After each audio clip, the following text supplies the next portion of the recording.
Chapter 16.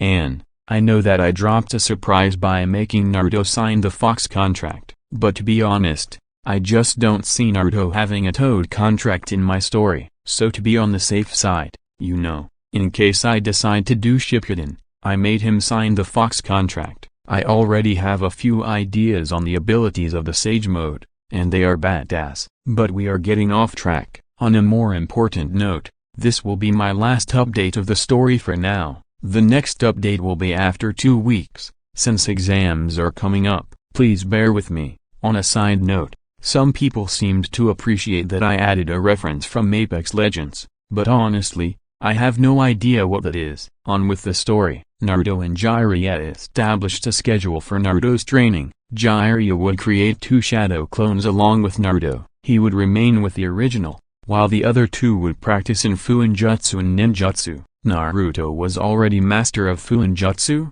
so there was not much teach him that he didn't already know. Instead, they were working on new seals that he could use in the future, not just in the Chunin exams, but against other opponents as well. Naruto's grasp on ninjutsu was pretty solid, not to mention his vast repertoire of them. He knew more C to B rank jutsus rather than the A ranks, and he used them very efficiently. He usually preferred using Suiton and Futon, but his Kiton and Raiton were equally good. Jiraiya was training him in a B rank fire jutsu, Kiton, on his suit, fire style, blazing hands. Since Naruto knew that his opponent was primarily a Taijutsu type fighter, he would have to fight hand to hand at some point, but Naruto knew that the Hyuga preferred to stick with their gentle fist. He already had a good repertoire of mid to long range jutsus to fight. Also, he knew the gentle fist targeted the Tenketsu, the points in chakra network that control the flow of chakra, but just like Neji couldn't have found a worse opponent since Naruto didn't have a chakra network.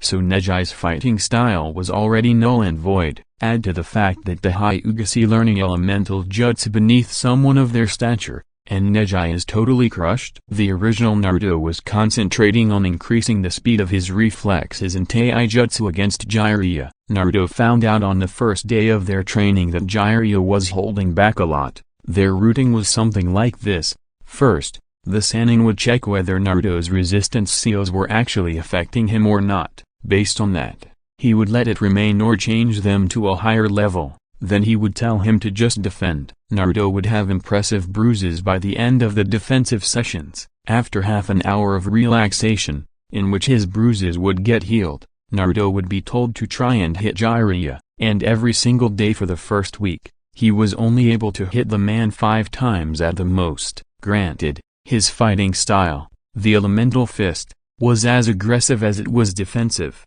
not to mention had a minority of made-up moves that he usually employed to finish a fight. He was still far from landing critical hits on the Sannin. Guess he isn't a Sannin in just name. After all, Naruto thought as he relaxed in the onsen. Today was the first Saturday of the month, and he and Jiraiya did nothing but a small, time-limited spar to evaluate Naruto's skills. Naruto had mastered the blazing hands in a total of just 4 hours, and spent rest of the week trying to incorporate it into his fighting style. Jiraiya had released him early because Naruto was to do his own training in the weekends, and Naruto planned to hit a long overdue task, his father's simulation room. He had 5 more levels to go, and Naruto planned to hit 4 of them in the following 4 weekends. He was confident that he would be able to complete with some, if not full ease, but he would worry about that later. Right now, Naruto felt nothing but exasperation along with resignation as he watched his godfather giggle perversely as he peeked onto the women's side of the bath. After their spar, Jiraiya had suggested they go to the onsen to relax. Naruto, the Macron idiot that he was, readily agreed, saying he could use a hot bath. However, Naruto had planned on discussing a few things with Jiraiya about what he learned during the first week of the training month while relaxing. This was the first time he learned that when Jiraiya suggested they relax in a hot bath, he really just wanted to peek on the women. Even though there were only 2 of them on the men's side, Naruto sunk lower in order to hide the fact that he was here with Jiraiya. Oh ho ho broken bar. This is good, very good. Jiraiya giggled lecherously as he gazed on the naked women on the other side. Naruto glared at his back fiercely, making the tiger hand seal. Chains of water rose up and wrapped around Jiraiya, viciously yanking him back into the water. "Can't you stop being a pervert for just a moment and relax?" Naruto dryly asked him as his head came out of the water. Jiraiya looked genuinely offended at the question. "What? That's just not possible. Being a pervert runs in my blood," Jiraiya proclaimed graciously, even pumping a fist to prove his point, as if that's something to be proud of. Naruto grumbled as he got up, wrapping his towel around his waist. If he stayed any longer, he would faint from dizziness. He would hit the simulation later tonight, so right now he had nothing to do. As he walked towards his apartment, he absently wondered, "I wonder what kind of training Sasuke is going through." Elsewhere, Sasuke sneezed, causing to slip into the water with his hand still alight with lightning, shocking him. XXXXXXX. Naruto panted as the simulation got over. His opponent lay beaten before him. It wasn't tough, but it wasn't easy either. A wave of satisfaction passed over him as he went through the fight in his head. This time, he had managed to inflict most of the bruises onto his opponent instead of himself.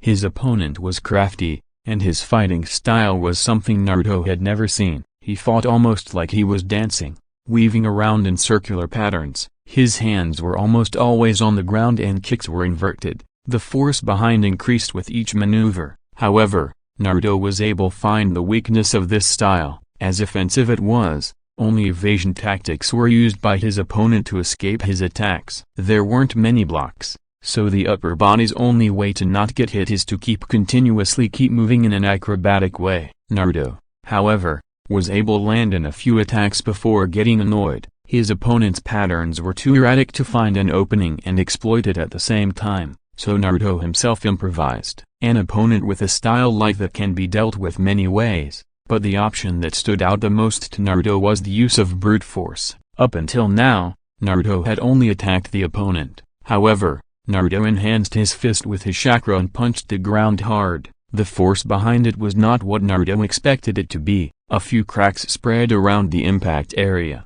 but the force was enough to make his opponent stumble, just for a moment. Just what Naruto needed. In a flash step, he appeared before the attacker and slammed his fist straight into the stomach. The human body isn't strong enough to withstand the amount of force that Naruto put in the punch. Added with the fact that the last punch was enhanced by the blazing hands, and his opponent was out for the count, Naruto flashed into his apartment, groaning and looking forward to a hot shower after the session. He was to start his summoning training from Monday, so that was something to look forward to. He took off all his clothes and grabbed a towel from the rack. Entering the bathroom and closing it, he sighed in relief as the hot water poured over him, washing all the grime and dirt from his body as well as soothing his muscles. He stood in there for over 20 minutes, after which he turned off the shower, wiping the water off him and tying it at the waist. Exiting the bathroom, he shut the door and paused for a moment before turning around, eyes narrowing. After a moment, he sighed and relaxed. He proceeded to get dressed and eat dinner before retiring to sleep. He failed to take notice of the crow perched on the lamppost outside his apartment, an ominous Sharingan in its eye socket. XXXXXXX. Yash, you ready to learn the awesomeness that is summoning? Jiraiya questioned loudly, grinning like he knew something Naruto didn't. Naruto just stared at him in a deadpan. Jiraiya began to feel uncomfortable under the deadpan, coughing into his fist in order to maintain his dignity. Alright, summoning is a pretty simple jutsu, with a little amount technicalities. The chakra requirements for each summon differ greatly. Take me for example. If I put a large amount of chakra in the jutsu, I am likely to get a bigger and a stronger summon, like a battle toad. Then when I put in a small amount of chakra, which is when I get a messenger toad, you will have to adjust accordingly to your summons, he explained. Naruto had to admit that whenever Jiraiya was serious-like, it was actually possible to see how intelligent he was. Nodding to Jiraiya, Naruto bit his left thumb, allowing blood to come out. He then went through the hand seals and slammed his hand on the ground, pumping a little more than a quarter amount of his chakra, Kuchiyos no Jutsu. While the sealing array spread out from beneath his hands, nothing else happened. Naruto rose and eyebrow in confusion. Jiraiya noticed it and smirked. While not shouting out the name of your jutsus is admirable and very useful as a habit, This one is a special case. You have to verbally pronounce it. Naruto rolled his eyes at that and exclaimed, Kuchiyos no Jutsu. In a large puff of smoke, it revealed that Naruto had managed to summon Takeshi, the boss of foxes. The large summon easily towered over the entire forest they were in, providing a great view to Naruto, who stood upon the fox's head. Jiraiya was gaping at the gigantic summon that Naruto had managed to summon on his first try. Kami, I didn't know that the foxes were this powerful. This guy could easily tower over Game Bunta, and that guy's size is no joke at all. How the hell did Naruto manage to summon him on his first try? And judging by the giant sword, this guy's easily skilled in Kenjutsu. Naruto really did land a treasure with the fox contract. Jiraiya thought in awe as continued gazing the summon. Takeshi blinked when he didn't find any threat in front of him, so he addressed his summoner, Naruto-san? His voice snapped Naruto from his mental dance of victory. Ah, Takeshi-san, I was practicing the summoning jutsu to get used to using it in the future. Takeshi gave a sound of realization. I see. In that case, allow me to give you a little advice. Whenever you use the Kuchiyos no Jutsu, state what type of summon do you want to come to your aid. Battle summons are always on standby, so you don't need to state this for battle summons. But I have to say, it is nothing short of impressive for you to manage to summon me at your age. He complimented Naruto. Naruto blushed at the praise and rubbed the back of his head, chuckling sheepishly. Thank you, Takeshi-san. And please, just Naruto is fine. Takeshi chuckled. Very well, Naruto it is. And don't hesitate to call me if things get difficult for you, Naruto. He dispelled himself after that. Returning to the realm of the foxes, Naruto easily landed in a crouch beside a stunned Jiraiya. What the hell was that brat? Jiraiya almost yelled with wide eyes. Naruto gave him an innocent look. What do you mean? Jiraiya pointed a finger at him. Don't give me that look. How the hell did you summon the boss of foxes in your first try? Even I didn't manage to summon the toad boss on the first try. Naruto gave him a confused look. All you have to do is pump the chakra and based on the amount, you get the summon, right? I pumped a significant amount in the jutsu right now. Jiraiya had calmed a little from Naruto's explanation, but was a little curious too. Just how much did you put into it? Naruto shrugged. A little over a quarter of my chakra. Jiraiya nodded absent-mindedly, but then he really registered what Naruto said and whipped around to stare at him. Is he for real? A little over a quarter? Most people his age would have had chakra exhaustion trying to summon the boss and they would still fail, but then again, his reserves are steadily being increased by the seal, so that's that, he thought speculatively. Well, brat, since you have shown that you can already summon the boss, we'll try to reduce the amount to see what you can get. Who knows, you might even get a personal summon of your own, Jiraiya suggested, mentally smirking when he saw Naruto's eyes lighting up at the words personal summon. Naruto grinned at the thought of having a fox partner. That would be so cool. He ignored Kurama's grumbles of I'm right here and cut his thumb, flashing through the hand signs and slamming his hand on the ground. Kuchiyos no Jutsu. A burst of smoke revealed that he had managed to summon a white fox with black markings on its upper body, standing up to Naruto's waist. It had a white tail swaying lazily behind it while it peered up to Naruto with curious green eyes. Who are you? Its tone, a soft tenor, held a hint of curiosity mixed with cautiousness. Naruto grinned and pointed towards himself with his thumb. I'm Uzumaki Naruto, the newest summoner of the Kitsune. Nice to meet you. He watched as the fox's eyes brightened up and almost laughed when the fox introduced itself in a similar manner, pointing towards itself with its opposable thumbs. You are the newest summoner? This is awesome. My name is Raiden, the second son of the boss of the Kitsune and the most awesome Kitsune ever. Pleased to meet you, man. Naruto had to stop himself from glomping the fox because his voice was just so damn cute. Naruto laughed at Raiden's introduction and said, pleased to meet you too, Raiden. You are actually the second summon I've summoned, you know. Raiden frowned. The second? Who's the first? Naruto smiled proudly. Why, your father of course. Raiden's eyes widened. You managed to summon my father? You must be really strong then. Naruto just closed his eyes and nodded, enjoying the moment and completely ignoring Jiraiya, who was gaping at the both of them. Kami. He's just like Naruto.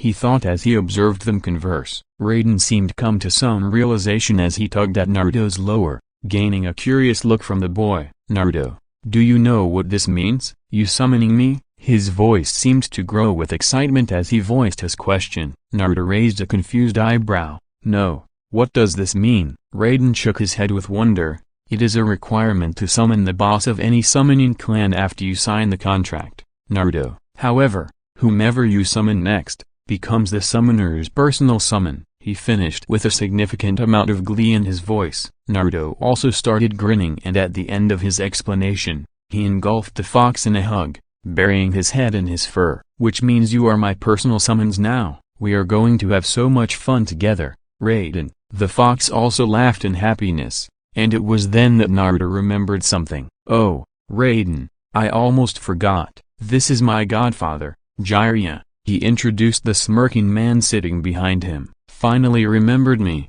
huh Naruto? You are the Toad Sage?" Raiden's whisper had the unmistakable feeling of awe. Jiraiya grinned and exclaimed, "Indeed I am." Raiden began to shake in excitement. "Kami-sama, I can't believe you have such cool company, Naruto. This is the first time I've met a summoner of the Toad clan, let alone a sage." Jiraiya was basking in pride that even the summons he hadn't heard of before seemed to know who he was, but that feeling of pride quickly shattered when Naruto spoke. "Seriously, he's not that cool, Raiden, he's a pervert," Jiraiya shouted in defense, sounding extremely offended. "Wrong, I'm a super pervert." However, Raiden shook his head, amused by the antics of the large man. "I'll remember that in the future." "It is nice to meet you, Jiraiya-sama." Turning to Naruto, he poked him in the chest. "Naruto, don't you forget about me. Summon me whenever you can, okay? Even if you just want to hang out or talk. I've been told I'm a great listener." Naruto smiled and nodded, rubbing Raiden's head. Raiden then dispelled himself back to the summoning realm. XXXXXXX.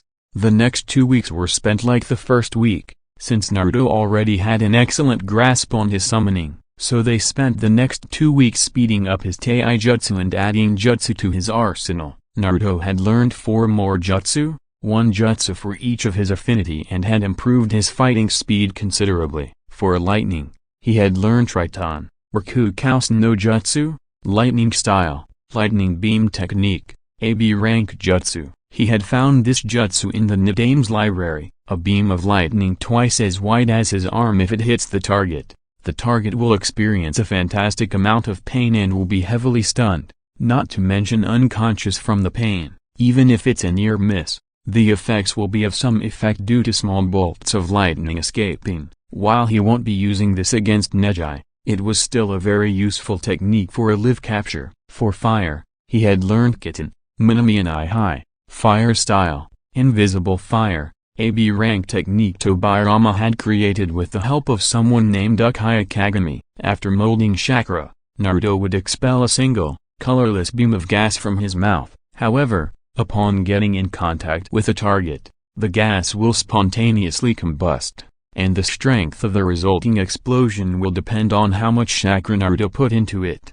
For air, he learned the Futon, Ripozu, wind style, Gale Wind Palm, AC rank technique created by someone in the Senju clan. After forming the needed hand seals, the user basically had to send an open palm thrust towards his opponent, which is capable of causing severe injury. Naruto can also use this in conjunction with a thrown weapon to increase its power. For water, he learned Nada Jutsu, but the secret behind creating water out of thin air. It was what Tobirama was known for throughout the entire Shinobi world. Usually, condensation is used to derive water from vapors. However, Tobirama did not have the luxury of creating vapor in the middle of a battlefield and then condensing it to form water. Therefore, he would cleverly saturate the air around him with his chakra, without losing control of it, so that whenever he was in need of water and no water body was near, he would simply mold the chakra-saturated air into water, thus negating the disadvantage that water could not be used without water bodies. What was amazing basically meant turning a battlefield into a geographical advantage. With your chakra saturating the air, Tobirama can literally use it to do anything.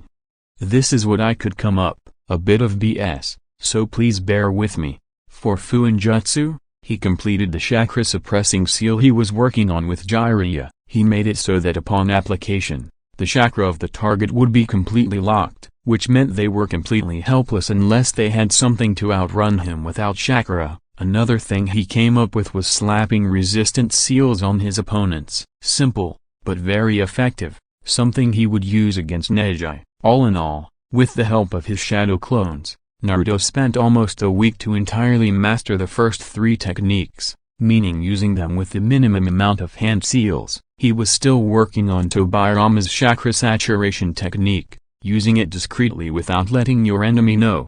However, it's useless against a censor. It was the last remaining week of the month, and Jiraiya had said that the last week was fully for Naruto train himself. That was good, since Naruto, with his nigh limitless spamming of shadow clones, had the chance to test his learnings in a battle simulation.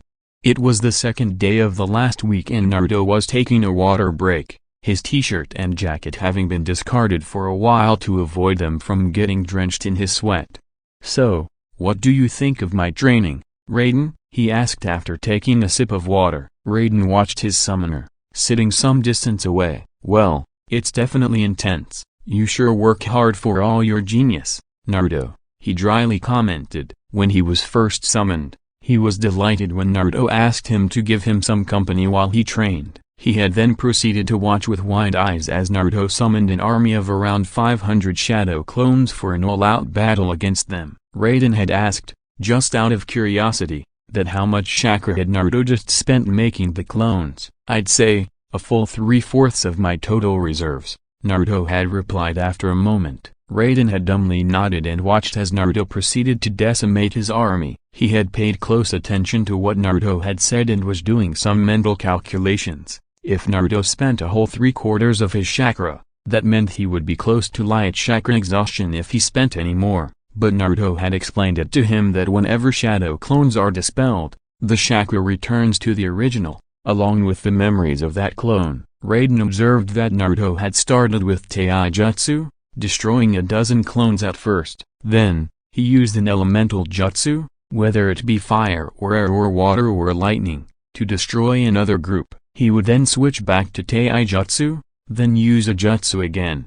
It was a cycle. Raiden realized after intense observation, Naruto never used any jutsu if he didn't have sufficient chakra to not collapse into exhaustion. But the funny thing that Raiden realized, was that he couldn't understand whether Naruto was losing chakra or gaining it back. If it was simply Taijutsu, Naruto would be gaining all of the chakra back without any expenditure of his remaining reserves. But since he occasionally used a jutsu, it was hard to determine. In the end, he just presented Naruto with his theory and asked his opinion for it. Naruto had thought for a whole 5 minutes and then replied, "I'll put a pin on it, but I'm not thinking about it now." Turns out, Naruto was mentally exhausted as well, because he gained the memories of 500 clones in just 2 hours, so he won't be exerting any more today. Raiden was surprised he had remained conscious after all that stress. Naruto chuckled, "You say it like geniuses don't have to work hard." To his surprise, Raiden nodded,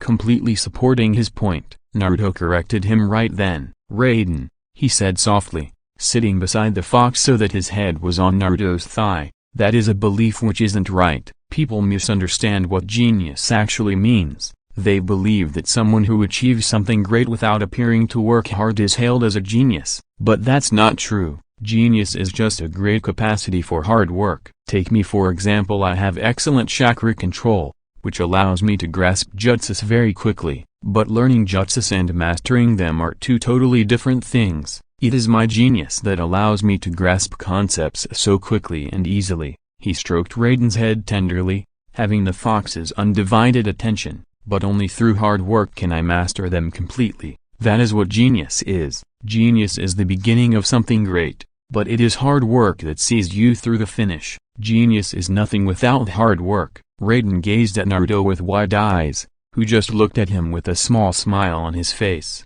The fox could only shake his head in awe as he began to see Naruto in a new light. "I always thought that geniuses never have to work hard, but I never looked at it from your point of view," he mumbled, his head resting on Naruto's thigh. Naruto was wise beyond his years, that was for sure. "Why, You got some genius you are competing against? Naruto inquired. Raiden just sighed and took comfort in Naruto's scratches behind his ears. My elder brother, Tashi, is a part of the trackers of the Kitsune, and he is regarded a genius in almost every way. He already has gained 2 tails and is close to achieving the 3rd. My family always says I should be more like him, he grumbled. He sounds interesting. Trust me, he's a douchebag, Raiden replied as they collapsed into a peaceful silence. While Naruto wanted to say something, he kept quiet, not wanting to interfere in what was clearly a family matter. Raiden, on the other hand, was thinking about what Naruto had said. If what he said was true, did Tashi really work that hard to be where he was? Was he just seeing the tip of the iceberg? More importantly, if hard work was the key, was he not working hard enough? The questions plagued his mind for a while as Naruto kept scratching his ear. So lost in their thoughts they were that they didn't even notice the presence behind them. The sunset looks really beautiful from here, a female voice commented from behind them. Their reactions were instantaneous. Raiden was on his hind legs on an instant, taking the offensive stance of the Kitsune fighting style, a snarl displaying his sharp teeth. Naruto himself had whipped 2 of his kunai into his hands in an instant, coating them in wind chakra and getting into his usual offensive stance. Muscles tensed for any action. Only when he got a good look at the speaker did he relax. Raiden, relax, she's a friend, he sighed. Raiden looked at his partner before relaxing, turning his eyes onto the girl. Temari looked at both of them with something skin to amusement. She inspected the fox, then Naruto. Based on what she had seen from the last 5 minutes, they seemed to be pretty close. She had also gotten a good look at the bare upper body of Naruto, both front and back, and she had to admit, he was definitely hot, hotter than most of the males she had seen. She marveled at how defined his muscles were for his age. His chest muscles were clearly developed for someone his age, not to mention his abs. The perfectly chiseled six-pack caused her to blush deeply, imagining not-so-straight thoughts about her and Naruto being in an intimate position, being embraced by his powerful arms. How can I help you today, Temari? The voice broke her out of her thoughts and she desperately tried to regain control of her blush. Naruto and Raiden, who now was a little taller than Naruto's shoulder on his hind legs, looked at her quizzically. Raiden turned to Naruto and looked at his face, as if looking for something. He smirked when his nose picked up traces of arousal from both Naruto and Temari. If he was smelling correctly a broken bar. Naruto, is she your girlfriend? He bluntly asked, not even hiding his smirk when both of them turned to him. Temari looked at him with slight anger, her blush not receding at all. Naruto looked at him with wide eyes of disbelief and a slightly open mouth. Temari regained her wits faster than Naruto, who still looked agape at his partner's suggestion. She almost swung her fan at Raiden. Why you, that was as far as she got when she stopped when Naruto got in front of the fox, holding a palm up and a small smile on his face. It was a joke, Temari. He's a bit of a joker. Turning his face so that he faced Raiden and Temari couldn't see him, he gave a death glare to Raiden. The fox would have been intimidated greatly if not for the slight blush on Naruto's face. Go back, Naruto mouthed. Raiden winked at him and mouthed back, all the best, before going back home. Naruto barely resisted from bashing the fox's head. He took a deep breath and turned back to Temari, whose eyes were a bit lower than his. He became acutely aware for the first time that he was naked above his waist. He tried to salvage the situation with some light flirting. You see something you like? He saw as Temari's eyes snapped to his and had to hide his smirk at the embarrassment swimming in her eyes. He then saw her take a deep breath herself and calm down. She then smirked and replied in the same, light flirting tone, don't mind if I do, and it's quite a sight. She kept her smirk from widening when she saw him look away. Naruto decided to address the issue. So, any reason why you are here? He walked towards his t-shirt and jacket. He quickly got dressed and faced her, arms folded. She put one hand to her hip, her smirk turning into a smile. I just wanted to say, nice job in the prelims. You gave the dog boy quite the beating. Naruto smirked and shrugged. I had something to settle with him, that's all. And your fight was something to see as well. I feel bad for my fellow Konoha nin, he complimented. Sitting down, he was surprised when Temari walked and sat down in front of him as well. a little closer than what was appropriate. But I'm not complaining, he mentally smirked. She shrugged. Thank you for the compliment, but I believe it was just an unlucky matchup for her. Naruto nodded in agreement, having come to the same conclusion as before. He thought if he should ask her what was the Jinchuriki of Suna doing in a foreign village, especially during something as important as Chunin exams, but refrained. He could ask her later. Temari looked at Naruto closely. He was quite relaxed, but his position was such that he would be able to react instantaneously if she were to attack him now. Speaking of which, a broken bar, say, would you care for a Chapter 17. Ann. Woo. I finally reached 1,000 favorites and followers. Man, this is like the best thing ever happened. Time to address some issues. First, I finally have figured out a way for Hiruzen to live, though you might have to wait 1 or 2 chapters to see how. Second, the reason why I won't have Naruto place the 5 elements seal on Gaara is that I want him to use his summons in battle at least once in part 1. The battle with Gaara is the only time when the summons are actually useful, and I'm not counting the fillers. Also, I will hammer Kakashi to the best of my ability. I also have changed the finals a bit, so read on to find out. This chapter will be the reveal I have been mentioning occasionally. Enjoy your reward for a wait of 2 weeks. P.S. I will occasionally write omakes, so if any of you wants a particular scene edited, write in your reviews, I'll consider it. Naruto flashed straight to his parents' home. He needed something to calm down, something to focus on. His mind was in a haze, with all his rational thoughts and logic buried beneath a storm of emotions he could make no sense out of. This was the first time he was feeling something like this, and his gut instinct was understandably confused. Fortunately, he had Kurama to talk some sense into him. Naruto, calm down, take it slowly, step by step. He rumbled in a calm manner, trying to work the panic out of Naruto's system by pushing some of his yang chakra through. He could feel Naruto trying to think this through logically, as he had done with every situation before. Naruto registered Kurama's shouts, and upon hearing the annoyance in his voice, he forcefully shook his head. He took deep breaths, letting each one out slowly. It took him over 5 minutes to calm down enough so he could listen to Kurama. He slowly sat down in the living room sofa, right in front of his parents' portrait. He put his chin on top of his joined hands and listened. All right, I'm calm now. A broken bar. Sorry about that, I just didn't know what to do, he said in a neutral tone, with only a hint of confusion in it. Kurama scoffed, as you should be. I really don't see what's there to panic about. You should be jumping in ecstasy instead, having finally had your first kiss with the girl. Naruto frowned a bit. A broken bar. Maybe you're right. However, even if I kissed her, she is going to be my enemy on the day of the finals. I don't know what I would do. As a shinobi of the leaf, it is my sworn duty to destroy the enemies of the leaf.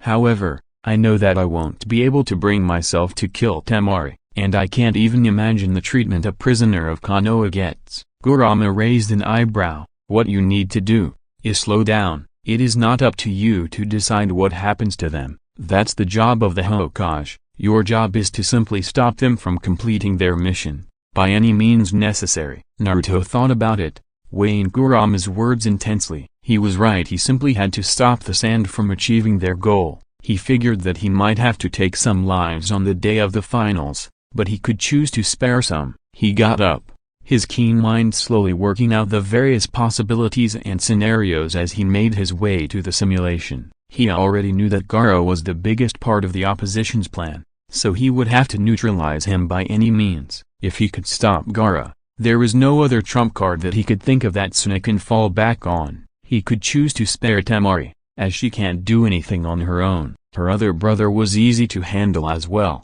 based on his observations. Kankuro was a skilled puppeteer, but he was also a bit of an idiot. Both were a very small part of the entire invasion, the pawns on the chessboard. He removed his resistance seals and set the simulation to level 6. He stepped inside the room and activated the simulation with the seal sequence. As his opponent formed in front of him, he settled into his stance, eyes steely. As soon as the command was given, he dashed forward in a flash step. I will figure out what to do. XXXXXXX. The fight was tough, easily the toughest that Naruto had ever fought. The bruises and sore muscles were the definite proof of that. He winced as he rolled his shoulder, trying to relax it a bit as he exited the room. He had given it his utmost effort from the beginning, trying to end it as quickly as possible.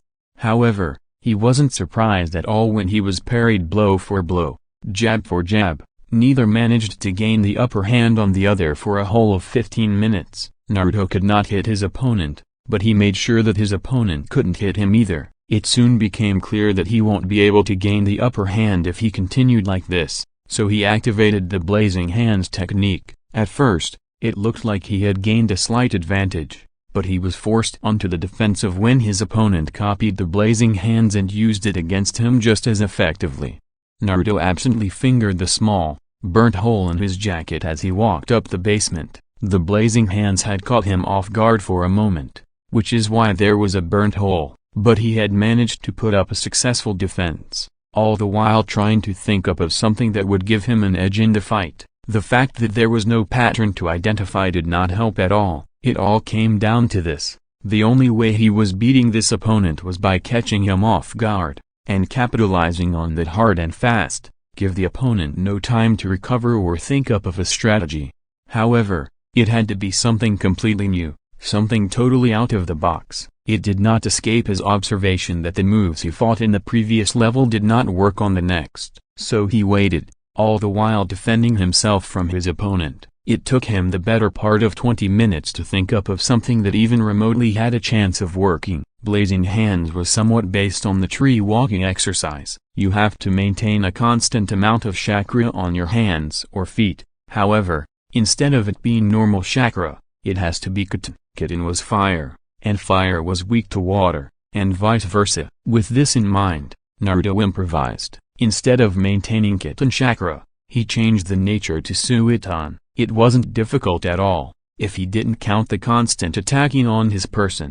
It was no surprise that the blazing hands technique of his opponent was neutralized, but water nature chakra had no offensive capability in taijutsu. But his goal was something else entirely. He maintained the change for only 10 seconds, after which he switched back to kitten. He smirked when he saw his attacks getting neutralized, the same way he neutralized them. His opponent was using Suiton to counter his blazing hands. This was the chance he was waiting for. Without a moment of waste, he had flipped away and charged back. He used the potential of his danger sense to the maximum, slowing down his perception, waiting for the exact moment to strike. When his punch towards the stomach was predictably blocked by a fist, he struck. Red lightning danced across the body of his opponent, sending his electrical impulses into overdrive and spasming his muscles. Naruto had gathered a small amount of his Raiton chakra in his punch, and since the opponent was using Suiton to counter blazing hands, the water only boosted the effect of electricity on his body. Naruto seized his chance. He would have to finish this in one move, otherwise he risked giving his opponent a chance to adapt. He backflipped, enforcing his right heel with chakra to amplify the damage. His opponent went flying in the air, and Naruto smirked when he heard the telltale sound of a bone cracking. But he didn't stop his movements. He jumped a bit and spun counterclockwise, timing his jump such that his left foot made a painful contact with the opponent's gut, sending him flying back. His back struck the wall hard, his head bumping back as well due to momentum. But Naruto was already flash-stepping forward as soon as his kick had ended. He had gathered a large amount of lightning in his fist, making tiny sparks go off in random directions. He struck his fist right in the chest where the heart is. It went right through it. Emerging on the other side, the Raiton chakra burned away any blood that would have gathered on the fist, if it were a real opponent. As it wasn't, the simulation ended, signifying his victory. The sheer amount of lightning in his hand had given him a high amount of piercing power, the power to cut through almost anything. Naruto did not know, but he had unintentionally recreated something similar to the Chidori, the technique that Kakashi was infamous for. No wonder he didn't get back up, he thought as he prepared to flash away. The simulation had ended after that. His purpose was achieved. He had managed to distract himself from the whirlpool of panic he was going through. Now that his mind was focused enough, he could logically think this through on what he would do on the day of the invasion, and he had decided what he would do. For now, He needed to rest. He had an invasion to prepare for. XXXXXXX.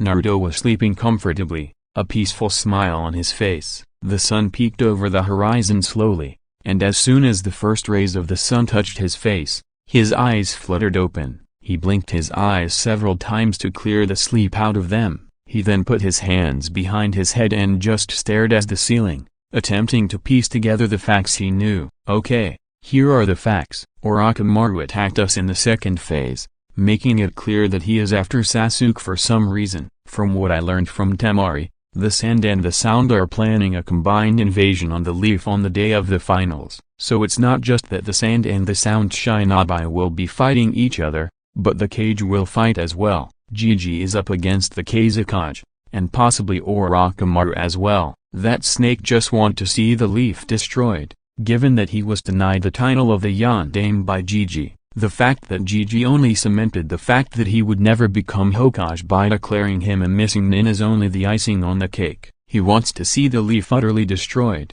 Naruto frowned heavily at his thoughts. The Leaf was in a very bad situation. He knew that Gigi must have organized his forces accordingly upon learning of the invasion 2 days ago, so he only needed to worry about himself. It was finally time to cut loose. He was ready to show the world who he really is. Though it will be amusing to see whether the world is ready to know who I really am, Naruto smirked. He completed his morning rituals and was waiting for his clone to finish making breakfast. Today he would be resting entirely, so he could fight in peak condition tomorrow, which means he had ample amount of time to come up with a plan on how to deal with Gaara. He doubted it was simple enough to get close to Gaara to apply the 5 elements seal, for his absolute defense was nothing to laugh at. The clone was grumbling about slave drivers when he served breakfast to Naruto. Naruto proceeded to dispel the clone while he ate the pancakes. He began thinking of ways to beat Gaara as he slowly ate his breakfast. Taijutsu was out of the question. If what Gaara did to Lee was anything to go by, Genjutsu was a useless option to use against a Jinchuriki, for the beast inside them would release the illusion for them. That left ninjutsu and fuinjutsu. Gaara primarily used sand, which was a glaring weakness for Naruto to exploit. Naruto knew how well Gaara could control his sand, but he doubted he could control it well enough when it got soaked in water. Wet sand was heavy. Fire was only good to use if it was hot enough to turn the sand to glass. He could use lightning,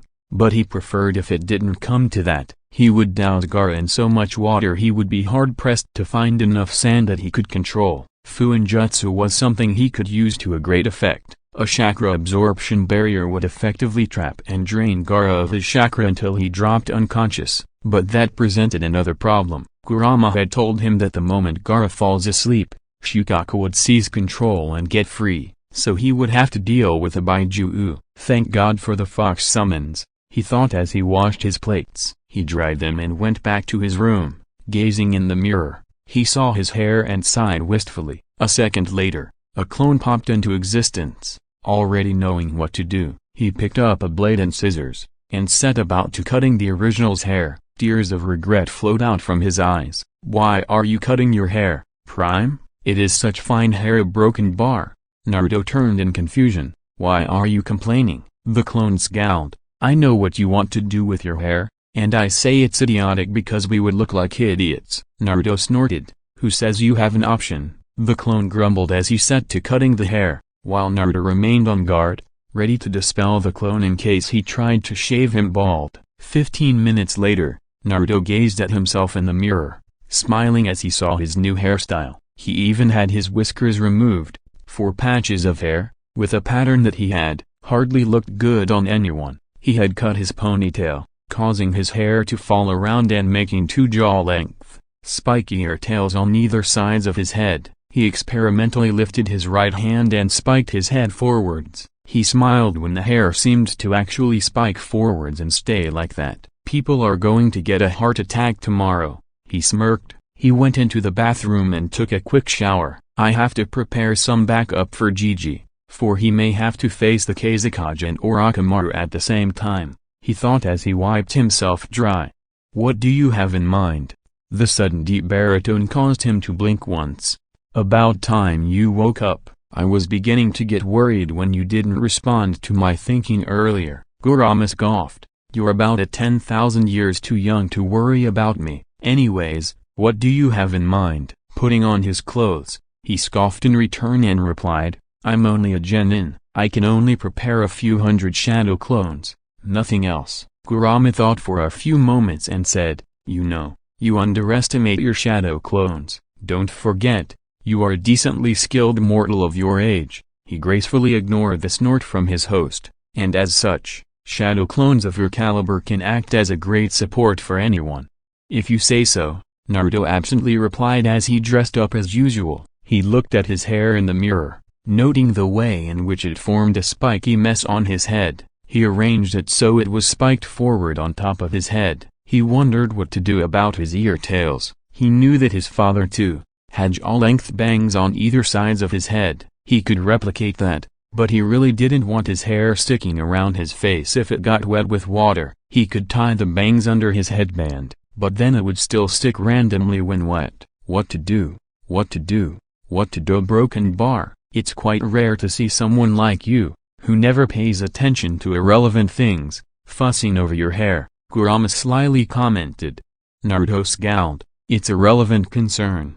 Okay. And when did I ask for your opinion on this anyways? You didn't. I was simply stating a fact. The reply was swiftly delivered. Anyways, I have something that you can try. A bit old style, but you might do some justice to it. 5 minutes later, Naruto was looking over his new hairstyle. Kurama, this actually looks good on me. You do have good advice sometimes. The beast snarled in annoyance. You sure have some nerve via broken bar. Making fun of me like that. Naruto smirked but said nothing, further aggravating the Baijuu within. He had tied his bangs in the middle with bandages, and then tied his headband over the bangs. He has Ashura's hairstyle. Search for Naruto Ashura hairstyle. He grabbed 2 blank scrolls and his sealing supplies. He felt for the marker he had left on the training spot where Jiraiya trained for the last 3 weeks. He was gone in a flash. Naruto appeared in the clearing, spreading out his senses and confirming if he was truly alone or not.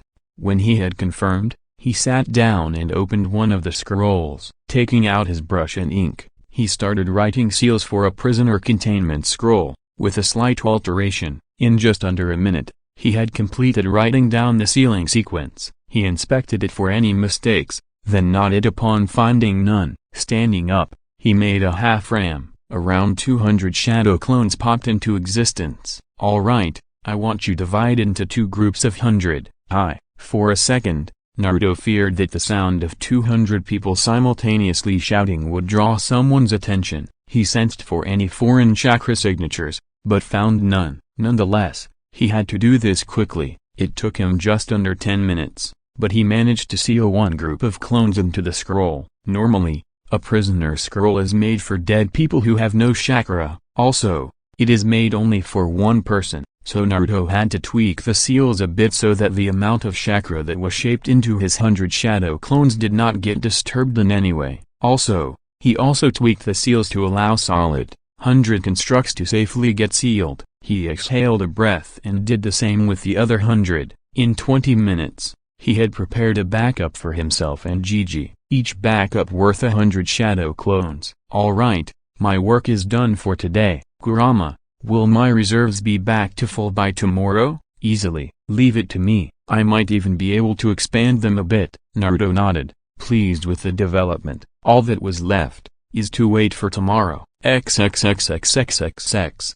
Temari watched as her sensei paced their room in agitation. She glanced over to the other occupants of the room. Kankura was cleaning his puppets, but kept a wary eye on their sensei, as if unnerved by his recent behavior. Garo was just simply staring out of the window, arms crossed. No one knew what Garo was thinking all the time, but it wasn't that hard to guess that he was bloodthirsty. All this time, there had been no one who Garo had managed to kill, aside from the second phase of the exams. He was getting restless, and that spelled danger for all of them. Temari thought back to the events of last night and had to vehemently fight off the blush that threatened to cover her entire face in red. That was her first kiss, and it couldn't have been any better. The way they had moved against each other was just mesmerizing. But then the memories of what had happened before their kiss came up, and Temari found it easier to beat back the blush. She had planned to tell her sensei about her being ambushed, but was dumbfounded when Baki told her that they may have already been discovered. There was a loose end untied. Some Konoha shinobi had been spying on Baki's secret meeting with their ally. Baki had almost managed to finish him off, but the shinobi was rescued by someone so fast that all Baki had managed to see was a blonde blur and a blue flash, which meant that Temari didn't need to tell him if they had already been discovered. Baki was getting worried about the next day. The Kazekage had told him that they would be proceeding with the invasion no matter what. So far, the Konoha forces had not shown any signs that they knew about the invasion, but he had a bad feeling in his gut, and his entire shinobi career had told him to always trust his gut. He had no choice but to ignore it and follow the orders of his leader. XXXXXXX. Morning arrived sooner than Naruto thought. He got up, thinking about what would happen today. Today, two things were sure to happen. He was not just going to beat Neji. No, that would be too light of a punishment for what he did to Hinata. He would show him just how little fate meant to him. He was going to utterly humiliate the Hyuga. The chances of him winning were already in his favor with his lack of a chakra network, but he would put effort for Neji. The other thing was the invasion, something that scared Naruto a bit. So many people could die, and those people would not just be the enemies, but his comrades as well. He would do whatever he could to protect his comrades, even if it meant putting himself in the line of fire. He shook his head, wiping that line of thought immediately. He would fight like a shinobi today, fast, deceptive and ruthless. He already had his plan on how to beat Gaara. Whether they crossed paths in the finals, or on the battlefield, Gaara would either lose, or die. He personally preferred if it didn't come to the second choice. Getting up, he quickly got ready. He checked and double-checked his hip pouches and holster, nodding when he saw they were fully stocked with what he needed. He put the backup scrolls in the pouches as well, reminding himself to give one of them to Gigi. He tied his headband around his head and tied his hair just like yesterday. He smirked when he saw he looked almost like a mini-me of his father. Today would be marked as the reveal of the legacy of Yondaime Hokage. XXXXXXX. The village was in a buzz, looking livelier than usual. Many people noted. However, there was reason to be. Today was the day of the Chunin finals. People chatted happily as they made their way to the stadium, talking about who would win and who they would place their bets on. Of course, most of the buzz was about the last Uchiha. Many people were sure that the last Uchiha would no doubt emerge as the winner of the Chunin exams. It seemed as if the name of Uchiha automatically distinguished them as the strongest. Of course, people had reason to believe that, as the last Uchiha was no other than the younger brother of Uchiha Ichi, the greatest prodigy to come out of the Uchiha clan. So, there was a lot of hope placed on youngest Uchiha to perform well. Many other people were rooting for the Hyuga genius, Hyuga Neji. The boy was hailed as the prodigy of the Hyuga clan, and there was no doubt as to how powerful the clan was. A prodigy of a powerful clan such as the Hyuga would no doubt be another favorable contender for the title of the winner of the Chunin exams. Naruto smirked as he made his way to the stadium, ensuring he was out of everyone's sight. It was important for him to not be seen by anyone. He wanted his entrance to be one worthy enough for the son of the Yondaime. As he made his way to the stadium, he paid close attention to what the people were saying. Most of them seemed damn sure of Sasuke's victory, while the others were in the favor of the Hyuga. Others were not even mentioned, which suited him just fine. The more he was ignored, more potent would be their guilt. He wanted the people of Konoha to know just who they were tormenting all this while.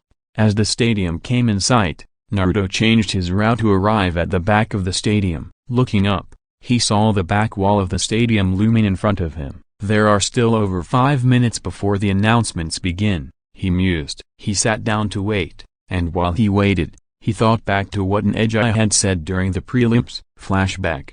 Naruto watched in horror as Neji stood over the downed form of Hinata, who was twitching in pain. No one can defy fate, Hinata-sama. Fate deemed you to be weak, that is why you lost to me. Flashback end. Naruto frowned as he thought back to those words. The amount of scorn Neji held for his sister was unreal. He whispered, "Why do you believe in fate so much, Neji, just what happened to you to believe in bullshit such as that? He was shook out of his thoughts when his keen ears picked up an announcement. All final contestants please get down in the arena. Naruto took a deep breath and stood up. This is it, he told himself. Looking up, he saw that the top of the wall was about 10 meters above the branch of the tree he was standing on. He made a clone, who charged his legs with chakra and jumped, easily vaulting over the wall. XXXXXXX. Shikamaru looked as lazy as usual, but he closely observed his opponents. His opponent, the girl from Sand, looked every bit confident of her victory, but there was a small hint of apprehension in her eyes, which darted around the arena anxiously. He didn't bother looking at Shino. The guy was as stoic as a stone, and never gave anything away. The glasses and high collar of his jacket only made it difficult to read him. The puppeteer from Sand was just like his sister, but unlike her, there was no anxiousness radiating from him. The last guy from Sand was the one that bothered Shikamaru the most. The redhead was dangerous, no doubt about that. Although his expression was stoic, it was betrayed by the sheer amount of bloodlust he could feel from the guy. He still remembered what happened to Lee in the prelims. Gaara had not hesitated one bit to kill him with his sand. He was a seasoned killer, one that Shikamaru doubted anyone wanted to cross. From the minute twitches that he could see, Shikamaru deduced that he was eager to get on with the fighting. He looked over to Neji, who was Naruto's opponent, regarded as the rookie of the year of his batch. Neji was a proclaimed genius of the Hyuga, who were known for their deadly and unique taijutsu. While a formidable opponent, Shikamaru doubted he would win against Naruto. He knew that Naruto was powerful, but he had the feeling that Naruto had yet to show what he was fully capable of. Speaking of Fab Broken Bar, he looked around, trying to find his blonde friend. Him and Sasuke, both of them were absent from the lineup, as well as the audience stands. If they didn't arrive right now in Broken Bar, troublesome, he muttered. The proctor, a different one from the prelims, was standing in front of their lineup, a lazy one, from what he could see. Ladies and gentlemen, welcome to the Chunin exam finals. I am Shire Anui Genma, the proctor of this stage. The matches will be as follows: Uzumaki Naruto vs Hyuga Neji, Akaya Sasuke vs Sabaku no Gaara, Aburame Shino vs Sabaku no Kankuro, and Sabaku no Temari vs Nara Shikamaru. Turning his attention to the lineup, Genma continued, the rules are the same as preliminaries. However, whether you win or lose doesn't matter.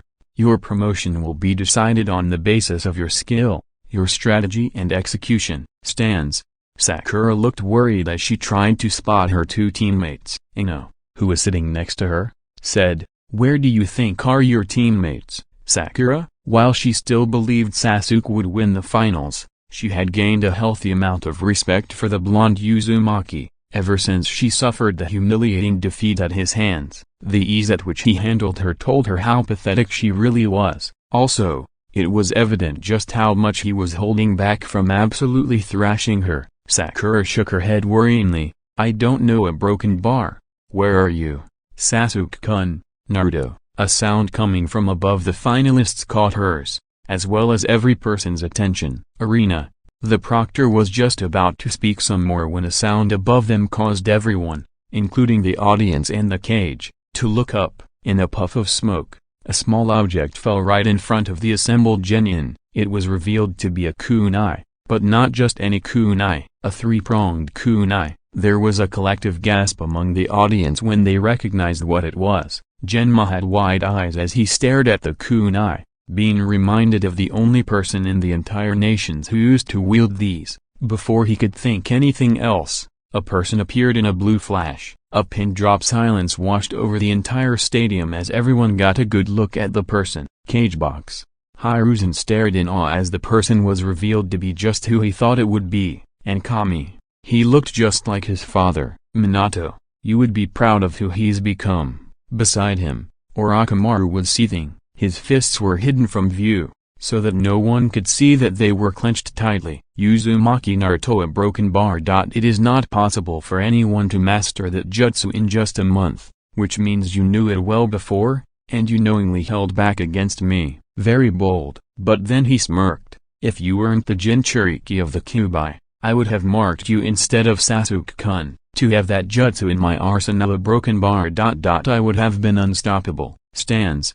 Everyone's eyes were at the point of bulging out when they saw the kunai used by their beloved yondaime being thrown in the arena. Everyone had gasped collectively, and had jumped up on reflex when the person who had likely thrown the kunai had appeared. It couldn't be broken bar. It just couldn't be, were the thoughts of everyone. They were filled with disbelief, trying to deny what was right in front of their eyes, but no matter how much they wanted to, it was simply undeniable. Spiky blonde hair, which was no longer tied in a ponytail, but in a style that was painfully reminding them of a similar blonde. 2 jaw-length spiky bangs, although tied beneath the headband and the bangs themselves tied around the middle. There was no mistaking just who the blonde Uzumaki resembled so much.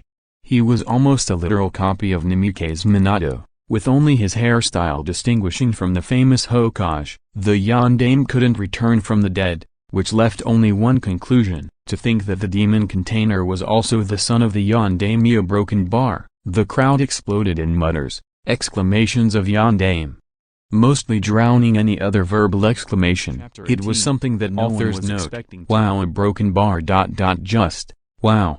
The responses for the previous chapter have simply been amazing. I had no idea, broken bar, that it would be so well received. Thank you so much, everyone. Moving on to the first order of business, there are some reviews that something that I had somewhat overlooked. Someone said that with all the speed that Naruto had, why didn't he finish it early instead of dragging on his matches? Well, first of all, I did say that Naruto would be like his father.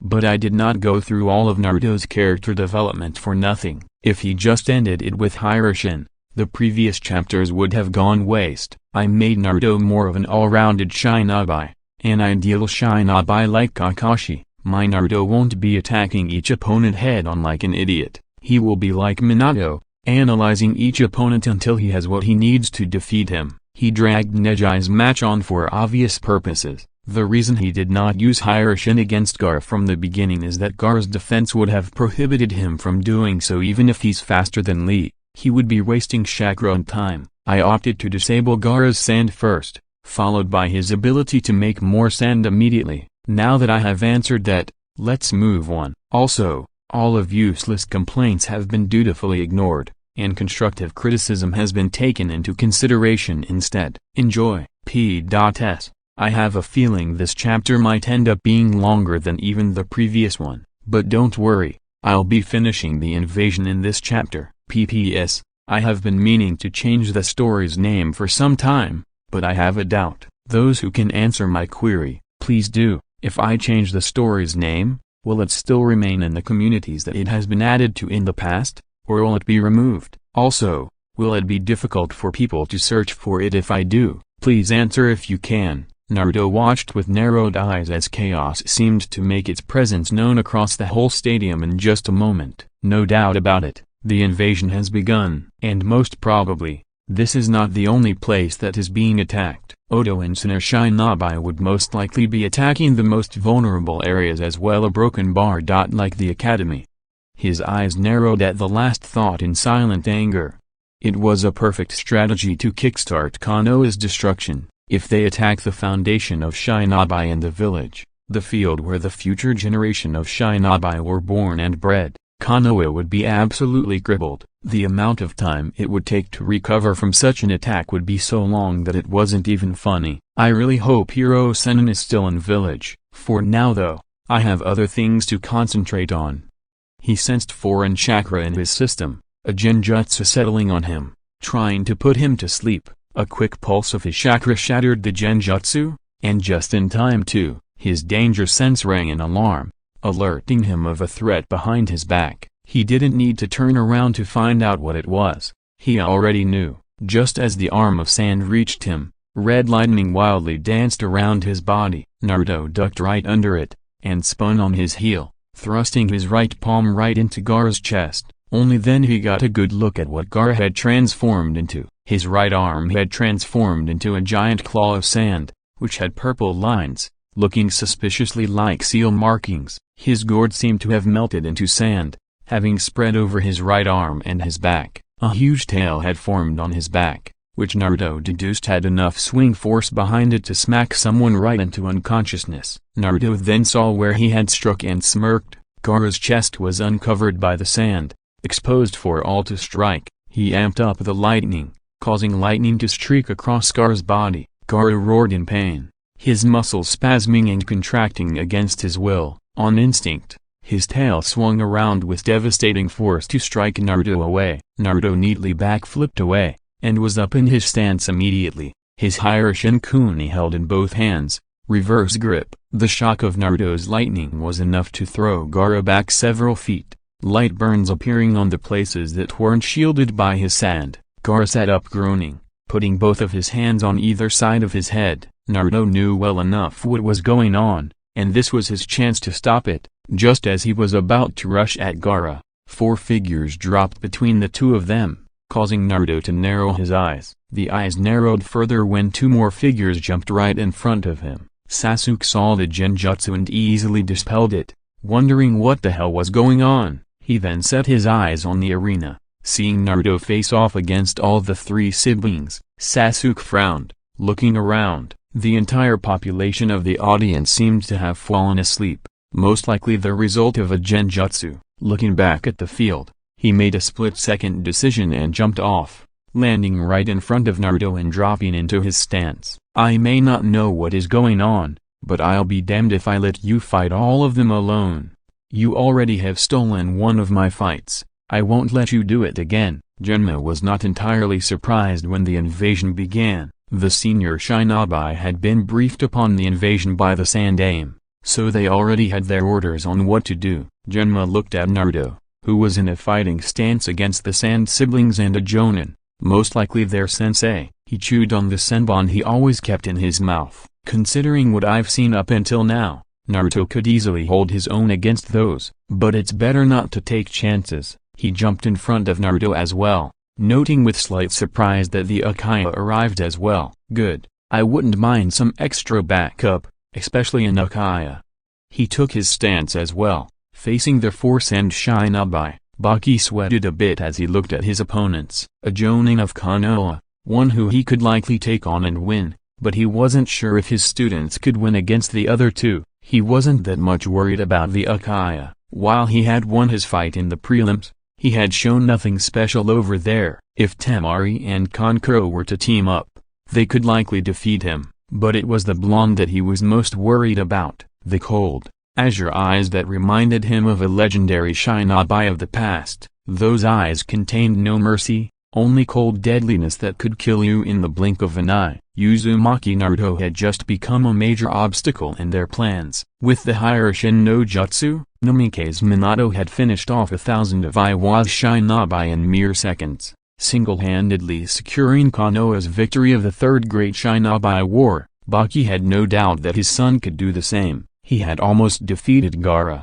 and would likely have if the signal for the invasion hadn't been given and he hadn't interfered. They would have to tread carefully. Looking back at Gaara, he noted the various burns on him that were healing slowly, but surely. A bad sign, considering that the redhead was clutching his head, no doubt fighting an inner debate. Temari, Kankuro, he spoke in a low voice. Once he had their attention, he said, Gaara's a vital part of the invasion, but right now, he can't fight. Take him to a secure place until he heals and recovers his chakra. Once he is fully recovered, resume your mission. Kankuro nodded and picked Gaara up. Understood. Temari nervously glanced at the opposing side, specifically at Naruto. For the last 2 days, she had spent most of her time thinking on what she would do if she and Naruto faced each other in the invasion. After much thought and deliberation, she had come to the conclusion that she won't be able to bring herself to kill Naruto. Her feelings for the blonde were only growing. She pushed back her tears on seeing him now. His eyes were colder than what they had been 2 days ago. She could see no hesitation in them,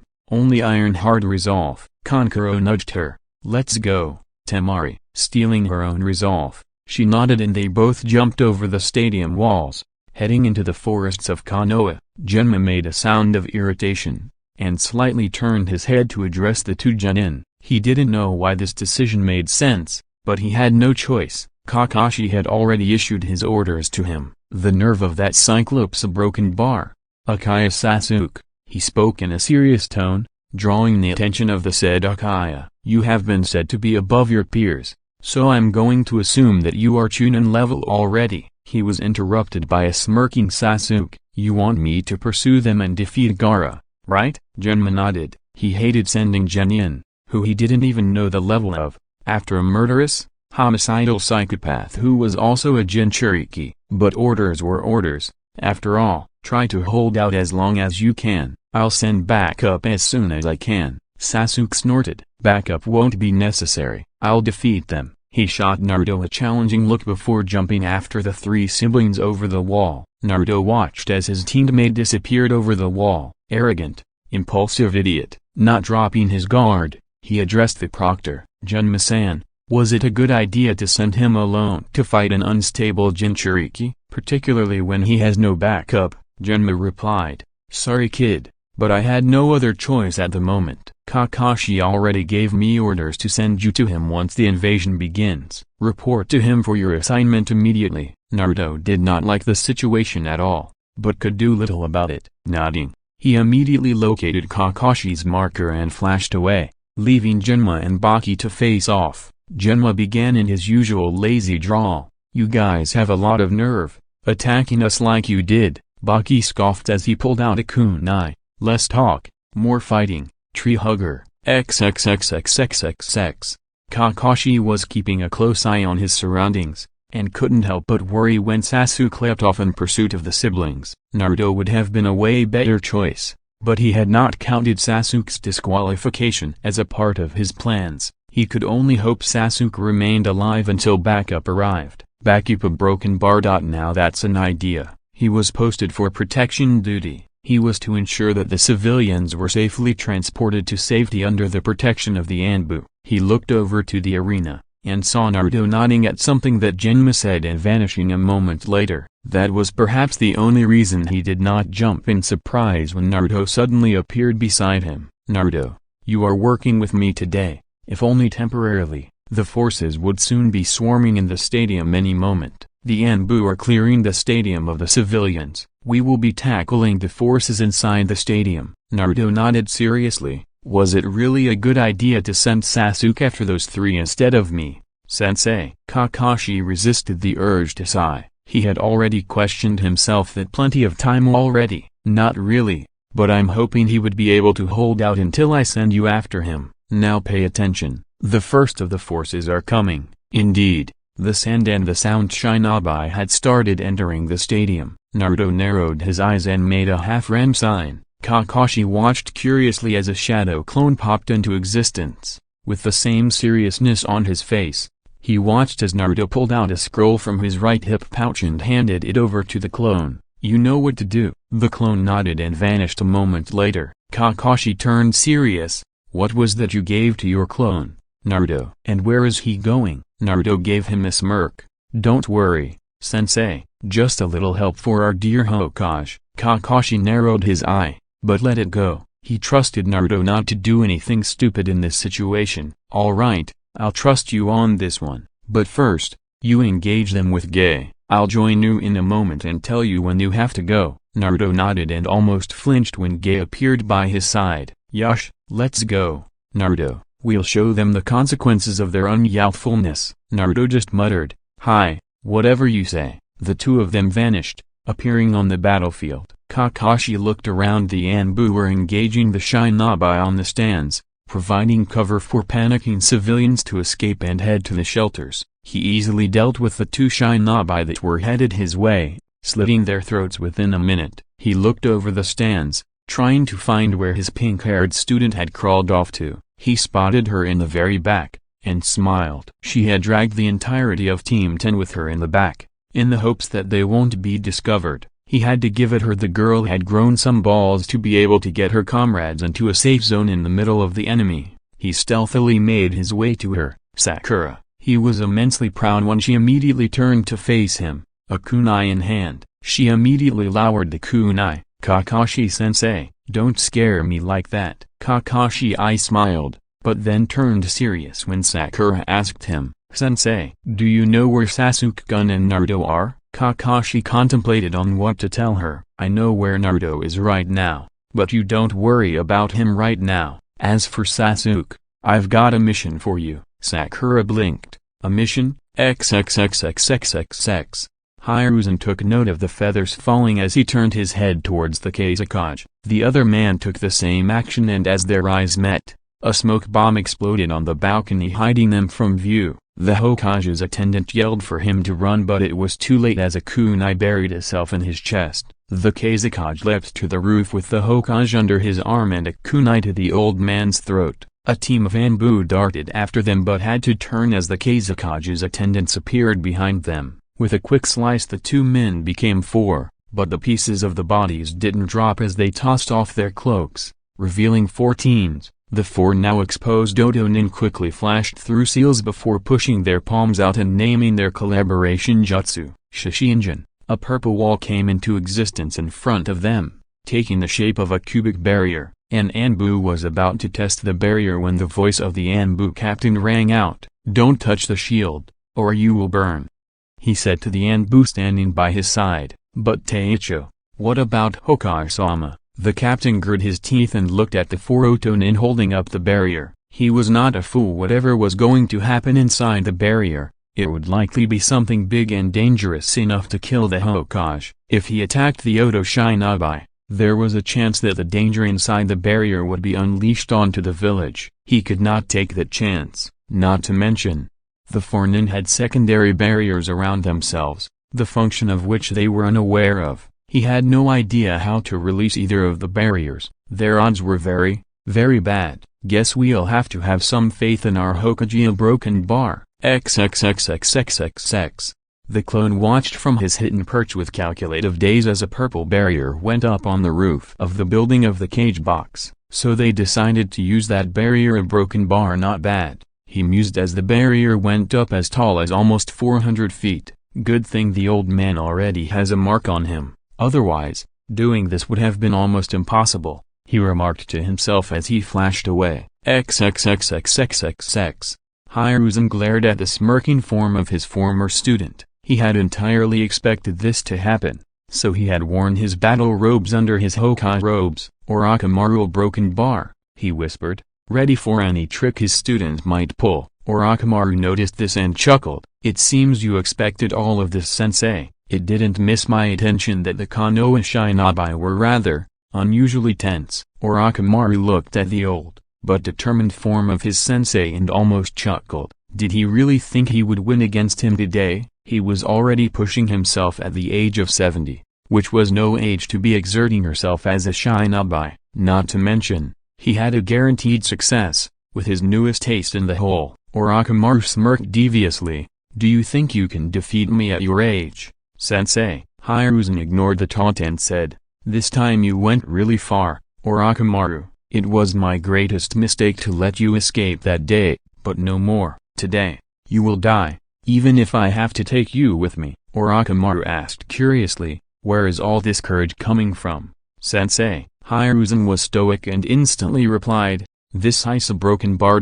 My will of fire, as long as it burns strong within me, I can guarantee your defeat." "You can never defeat someone whose will of fire burns strong." Orochimaru chuckled, which turned into a full laugh. "What courage you display in the face of your death, sensei. But today, I'll show you just how weak your will of fire is, that is, when I extinguish it and raise this village to ashes." Hiruzen glared at him, and was about to attack when something flashed blue in his peripheral vision. He almost fell due to surprise. "Naruto, what are you doing here?" His heartbeat increased rapidly as he saw the blonde standing right beside him inside the barrier, facing Orochimaru. Before he could enter the state of outright panic, Naruto raised a hand. "Don't worry, Hokage-sama, I'm just a clone." Orochimaru narrowed his eyes curiously as he set his eyes upon the blonde mystery that was Uzumaki Naruto.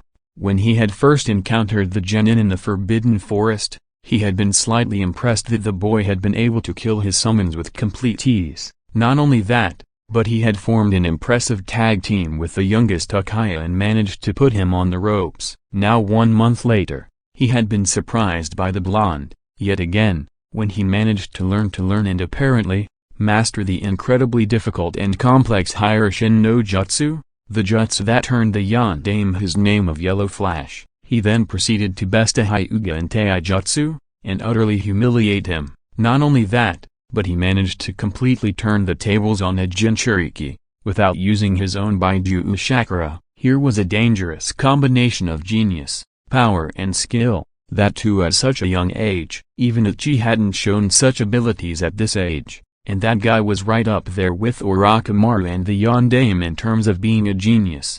Right now, he curiously watched the interaction between his former sensei and the genin. Perhaps he was here to offer some help to the old fool? Hiruzen almost sagged in relief that the Naruto beside him was just a clone. No matter how powerful and talented Naruto was for his age, he was not ready to deal with the likes of Orochimaru just yet. So why are you here? The clone then pulled out a scroll and held it out to the old leader. Prime sent me to give you this. Hiruzen accepted the scroll with a raised eyebrow. Most probably, Prime was the original Naruto. What is it? The clone smiled. Some reinforcements, just in case. Use it only when things really get out of hand, remember. He gave a look so serious that Hiruzen thought he might as well be looking at one of his senior jonin. Prime is counting on you to use it.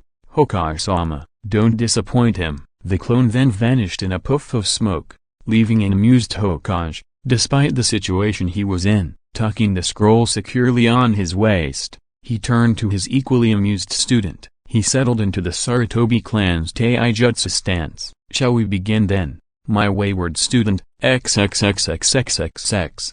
Back down in the arena, it was a bloodbath. Suna and Oto Shinabi were on the ground, either dead or knocked out, but mostly dead. Gai and Naruto had almost been like a force of hurricane. Gai had tore through the forces with his powerful Taijutsu, breaking bones and ending lives with only 1 or 2 hits. Naruto on the other hand, decided not to use the Hiroshin, instead choosing to rely on his flash step. With his tri-pronged kunai coated in wind chakra, combined with his speed, almost nobody escaped his slash. He also made full use of his ability of a slower perception. He was flash-stepping across the whole arena so fast that even a blur was difficult to spot. In a single flash step, Naruto would sometimes slash 2 enemies simultaneously, ending their lives in an instant. In a few seconds, it would be all over and a new group of Shinabi would enter the arena, only to suffer the same fate as their dead comrades.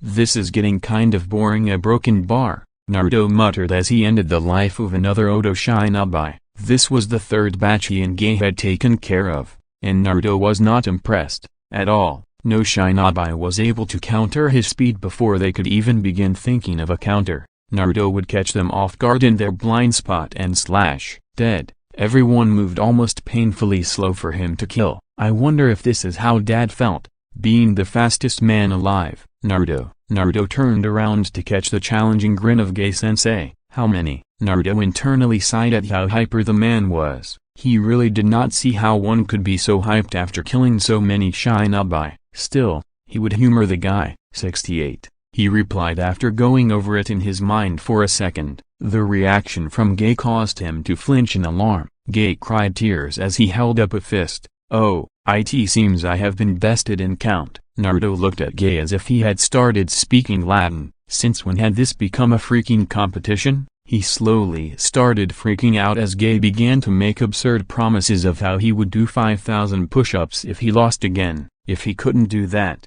he would run 500 laps around the village on his hands. If he couldn't do that, alright, that's enough Gai. Kakashi's voice came as he jumped his way towards them. Kakashi landed right next to Naruto, who was blinking as if coming out of a trance. Kakashi gazed at Naruto with slight concern. Working with Gai for the first time can be a bit overwhelming. He knew that from first-hand experience. Leaning down a bit, he whispered in Naruto's ear, "You okay?" That seemed to do the trick, as Naruto shook his head to clear it, probably from the excess youthfulness. "Thanks," he murmured, but quickly added, "But don't think we are good. I'm still upset with you." Kakashi nodded to himself. He would have to correct his mistake with Naruto once this was all over. "We'll talk later then." Naruto nodded, putting his kunai back in his pouch. "So what am I doing now?" Kakashi first asked him. "Can you really handle the Ekibi as you are now? How much chakra have you left?" Naruto chuckled and patted his stomach with a fist.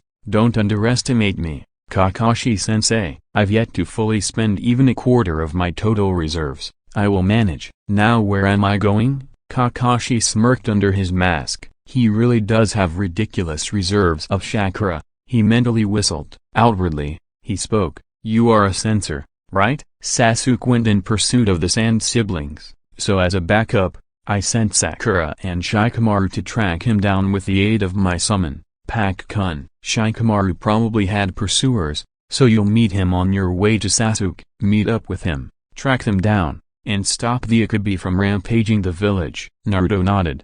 Roger that. He placed 2 fingers on the ground and in just 2 seconds, he had a location of Shikamaru locked on his sensory radar. Got you? He whispered. He stood up and leapt up to jump over the stadium wall. Kakashi sighed and turned to Gai, who looked like he was about to burst with joy upon seeing Naruto go. Before he could open his mouth, Kakashi pointed behind him towards the oncoming Shinobi. He rushed past him and killed the first sound ninja. Concentrate, Gai, otherwise you'll lose to me as well. Probably one of his many bad ideas, but really, who was counting? His instinct alerted him to something approaching at high speed, but not at him. It was approaching at the squad of enemy forces. He watched, fascinated, as a highly compressed ball of impacted right between the Shinobi forces. It exploded with the compressed wind with great force, easily taking out 7 of the enemy Shinobi. Kakashi looked up with his Sharingan to see Naruto standing on the wall, a smirk on his face. With a 2-fingered salute, he was gone in a flash step. Yush, let's go with our youth at full power. Yup, one of his bad ideas. XXXXXXX.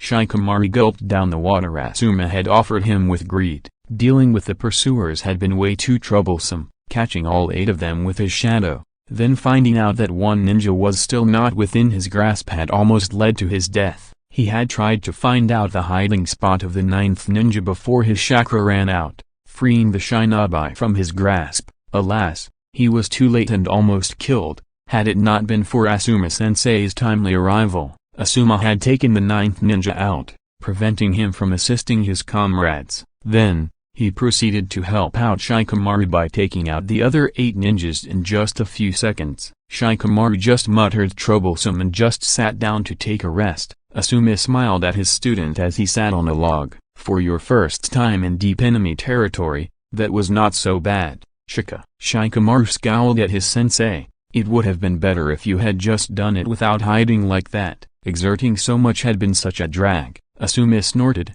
but accepted it in stride. He had learned long ago that Shikamaru was smart, but lacked the motivation to actually use those smarts in battle. Both the student and the teacher were lost in their own thoughts until they heard the telltale sound of a kunai whizzing through the air. Asuma prepared to tackle whatever enemy was coming, but was confused when the kunai landed on the ground in front of them rather than being thrown at them. Asuma immediately understood, while Shikamaru relaxed. A tri-pronged kunai. As soon as the kunai was lodged on the ground right before them, Naruto appeared in a blue flash, his grasp already on the thrown kunai. Asuma couldn't help but be amazed every time he watched the jutsu in action, able to travel from one point to another in an instant, so fast that your enemy doesn't even have time to react would be devastatingly useful. Naruto pulled the kunai out of the ground and stood up. Once again, Asuma was astounded on seeing the similarities between Naruto and Nimike's Minato. The almost identical shade of hair, similar hairstyle, same shade of the eyes, the similar shaping of the face and the same deadly expression on the face. Shikamaru straightened up out of instinct. Even if there was no enemy around, Naruto exuded a dangerous aura right now, an aura that made it clear just who was in command. Even in the presence of a jonin like Asuma, who had the most authority over Shikamaru, that aura was blazing like a star. Naruto turned to Shikamaru, a serious expression on his face. Shikamaru, you and Sakura were pursuing Sasuke, right? Shikamaru raised his hand and pointed behind him without a word, too bothered to even speak right now. Naruto nodded and made to move when Asuma's voice stopped him. What's the situation back in the stadium, Naruto? Naruto rose an eyebrow but replied, the Anbu have almost fully evacuated the civilians from the stadium and most likely, are in the process of escorting civilians all over the village to the shelters. Suna and Odo forces are swarming the stadium in groups. Me and Gai-sensei were taking out the forces until Kakashi-sensei switched with me and told me to pursue Sasuke. He said he had sent a team of Sakura and Shikamaru as backup in case things get bad for that impulsive idiot. Asuma thought over it a bit and asked, "Is there anything else?" Naruto frowned and then lightened up. "Oh, and your old man is fighting Orochimaru inside a barrier." His reply had the predicted result as both Shikamaru's and Asuma's eyes widened in shock. "Oh, Orochimaru? Wow, didn't know Shikamaru was capable of stuttering like Hinata." Naruto turned to him. "I didn't hesitate, did I?" He watched as Asuma's expression changed to reflect his thinking on this piece of news. Just when Naruto was about to say something to ease the man a bit, all of them felt it, even if Shikamaru didn't know what it was, the unmistakable feeling of demonic chakra, washing over them like a wave of malice. Naruto mentally cursed. Shit, things are getting serious on that end, I better get going. Turning to Asuma, who was looking in the same direction with narrowed eyes, he quickly said, "Asuma-sensei, I better get going, I cannot afford to waste any more time here." Asuma's head snapped to Naruto, and it was a bit amusing to see the student and his sensei with identical expressions of disbelief. "Why, you surely don't mean you want to go over tea there, do you?" Naruto narrowed his eyes, causing Asuma to tense up a bit. He did not have time for this. "I have a way to stop whatever is going on over there. We can't afford to make things worse than they already are. I know what is going on, and I'm sure you do as well. Asuma-sensei, if you have a better option than Fuinjutsu, I would be happy to hear it." Asuma only looked at him with dead seriousness. "If you're sure about this." As expected, Asuma did not have a reply for Naruto, nor did Shikamaru. Naruto nodded and turned to Shikamaru. "Hold out your arm." Shikamaru blinked. "What for?" Naruto sighed in annoyance. "I don't have time for this at all." He forcefully grabbed Shikamaru's wrist and released it after a moment. Shikamaru looked down and curiously enough, there was something